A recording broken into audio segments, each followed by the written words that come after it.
هاشم. وهنا كنشوفوا ايضا الطاقم التحكيمي المشرف على هذه المقابله محمد الحويدري. ونبقاو مع ضربه البدايه ولحظات غادي نشوفوا كيف سيكون الحال بالنسبه لحد طنجه. كيدخل بالاسماء الاتيه: امين الوعد في حراسه المرمى، باقي اللاعبين 4 محمد سعود، 5 محسن متولي. استقطبوا فريق الوداد الرياضي، الدخول ديالو كان لرقعه الملعب هنا بالمركب الرياضي محمد خميس مدينه الدار البيضاء. انطلقت كنترول ممتاز رشا كورتو الخط الجانبي، كاسو كره للوداد تسديده، ولكن بعد المحاوله الماضيه ويتمكن من ايقافها. عنده دور مهم جدا في المرمى، يتألق الوعد الذي يتمكن من ايقاف هذه الكره واضحه. اللاعبين اللي بامكانهم يلقاو الحلول بينهم حمزه النوري.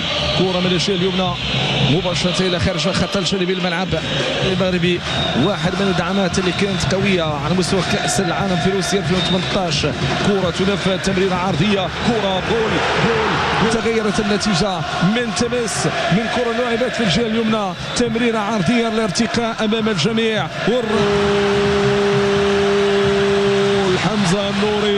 حمزه النوري يضع الكره. لاعب سابق بالمغرب اتلتيكو تطوان، ولاعب سبق وان كان في الفئه السنيه والفريق الاول. كانت له الكلمه البدايه وداديه، كره جانبيه عرضيه، الارتقاء فوق الجميع. وحمزه النوري هذا من تمكن من زياره الشباك اولا في مقابله اليوم. 27 سنه فقط، لاعب سابق في صفوف فريق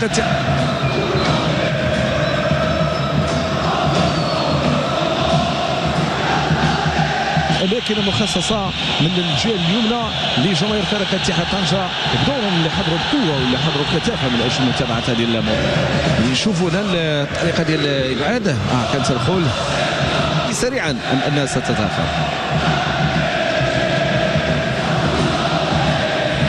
امام هذه الجماهير التي تصلح كره اماميه اتحاد طنجه. المحاوله، رده الفعل بامكانيه التسجيل. سعيدين بما تم تحقيقه حتى الان بهذه البدايه، بهذا الاداء وبهذه الراسيه. التغيير كلي صوب الخط الامامي من الجهه اليمنى، تمرير العرضي، اختراق او التمريره العرضيه، ولكن الامكانيه للتعامل على مستوى الخط الهجومي بصوره جيده. وما ننساوش ايضا جواد الغبره، كره اماميه بهذه الكيفيه تقدم الاضافه ايضا من جانب فريق اتحاد طنجة. وما ننساوش على انه في الخط الامامي عندهم هيثم الباجو، واحد من اللاعبين المميزين اللي بامكانهم ايضا يعطوا الاضافه. الحدث كره من جديد لصالح عناصر فريق اتحاد طنجة بتسديده بعيده.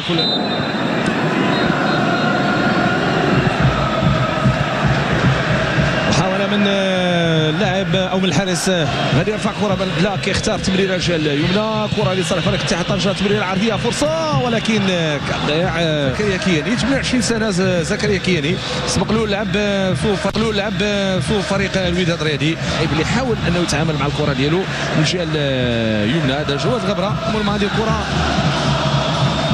زكريا يختار كرة مطولة داخل منطقة الجزاء، يبحث عن من. هناك محاولة استثمار العملية الهجومية بالشكل الأنسب. كرة لاتحاد طنجة الذي يبحث عن تسجيل هدف. سيعطي دعم من أجل التنفيذ ولكن بعيدة. محاولة التعامل مع هذه الكرة من الجهة اليسرى، ممتازة خروج للحارس، لم يكن خروج الماضية. والمحاولة محاولة الحاق بالكرة، ولكن انتظار العمليات الهجومية، انتظار الكيفية اللي بإمكان أن يتم الاستثمار من خلال هذه الكرات، يعطي المطلوب خلال تسجيل. الكرة للوداد من أيوب بوشتا للجهة اليسرى، لم تغادر، تمريرة عرضية، فرصة، ولكن باكاسو بدا يفعل تأخر، ثم البحث عن تسديدة إلى الحارس، هدف مقابل شيء. والآن هو متأخر بهدف واحد مقابل شيء. كرة الوداد، محاولة بهذه كيفية ولكن مباشرة صوبة. العدل هذا أو بعد الفوز بهدف داخل كل مرمى. شوفوا هنا طريقة، وهذه الكرة عين على المعلومة وعين على هذه المحاولة سقوط الأولى. بعد ذلك عاد ليقدم 5 ديال الأهداف كاملة، 5-1 النتيجة اللي انتهت بها مقابلات الإياب. كأس الكونفدرالية الإفريقية، الوداد خد مباراتين هامتين امام سانتي كوتوار، كيخلي انه يمشي صوب دور المجموعات، ونتمنوا له كل التوفيق في المشاركه ديالو ضمن كاس. كاين الركنيه تنفذ داخل منطقه الجزاء، لا تزال الوداد تسديده اولى. عملية البناء البحث من جانب فريق الوداد السمراوي كيدخل بالكرة داخل منطقة الجزاء، فرصة تمريرة ولكن ما كملش العمليات الهجومية في رقعة الملعب. وكيف كتابعوا فكل طرف عنده إمكانية. كرة الفاد داخل منطقة الجزاء، محاولة رأسية، فرصة من جديد مستمرة. نور الدين مرابط تسديدة ولكن تقطيع ديال الدفاع اللي كرة الفاد داخل منطقة الجزاء، هويات بشكل ممتاز وضعت يفعل يلعب كرة بخارج القدم ممتازة الجهة اليمنى. محاولة من نور الدين مرابط. نور الدين مرابط اللي حاول يهيئ الكرة، حاول يمر، ضاعت له. الحكم يقول مواصلة اللعب. عملية هجومية فريق اتحاد طنجة من الجهة اليسرى، محاولة الاختراق والحكم صورة جيدة. كرة للوداد، محاولة من أيوب، بوش يسدد ولكن كورتو إلى يصير 39. شوف كيف يمر، كيف يعبر، كيف يمرر. كرة للوداد، هذا الكل يتابع. هذا هو نور الدين، هذا هو مرابط، هذا من يحاول تقديم كل ما لديه. نعم 38 سنة يحاول يمر أمام مجموعة من اللاعبين. بعد ذلك تمريرة في العمق، محاولة الوداد دخول داخل منطقة الجزاء. المحاولة اللي جات والانطلاق اللي جات، نعم تسلل واضح، قرار جيد له. هذه كرة لاتحاد طنجة، تسديدة ممتازة والحارس في المكان المناسب. هلال الطير المدرب ماذا يفعل؟ يحافظ على كورته. الحكم من يقول شوفوا الإشارة للحكم، لأنه كنت نشوف الإشارة من الحكم هنا لعبت هذه الكرة. ثم بعد كرة لصالح عناصر فريق بعد ذلك رفع الكرة بهذه الكيفية.